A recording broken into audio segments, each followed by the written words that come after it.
Hello students, welcome to విచ్కెమ్ YouTube channel. So ఈరోజు మనం అనుకున్న రోజు అయితే రావడం జరిగింది. 8th జూలై రోజు ఇప్పటి వరకు పెట్టిన పిటిషన్లలో వివిధ హైకోర్టులలో, తర్వాత సుప్రీంకోర్టులో వచ్చిన పిటిషన్లు, స్టూడెంట్ అయినా, ఇన్స్టిట్యూట్స్ ఓనర్స్ అయినా, మీడియా పర్సన్స్ అయినా, ఎవరెవరైతే నీట్ కౌన్సిలింగ్ గురించి, నీట్ ఎగ్జామ్ గురించి, రీనీట్ గురించి, ఎన్టీఏ పైన వేసిన పిటిషన్స్ అన్నీ ఈరోజు అయితే కొలిక్కి రానున్నాయి. సుప్రీంకోర్టు నిర్ణయం అయితే తీసుకుంటుంది.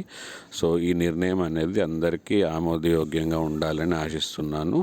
అండ్ మీరేమనుకుంటున్నారు? ఈరోజు సుప్రీంకోర్టు ఏ నిర్ణయం తీసుకుంటుంది అండ్ మీకు ఎలాంటి నిర్ణయం అనేది హ్యాపీగా ఉంటుంది? రీనీట్ కండక్ట్ చేయడమా, నీట్ కండక్ట్ చేయకుండా మళ్ళీ ఓన్లీ దోషులను మాత్రమే శిక్షించడమా? సో మీరు ఏమనుకుంటున్నారు? మీకు ఏది కావాలి? తర్వాత సుప్రీంకోర్టు ఏ నిర్ణయం తీసుకోనుంది అనే విషయాన్ని మీరు కామెంట్ సెక్షన్లో రాయండి. ఇదే విధంగా ఈ వీడియోని మీ ఫ్రెండ్స్ అందరికి ఫార్వర్డ్ చేసి వాళ్ళకు కూడా నిర్ణయాన్ని తీసుకోండి. Thank you, bye bye, see you. Subscribe చేసుకోండి, బెల్ ఐకాన్ ప్రెస్ చేయండి.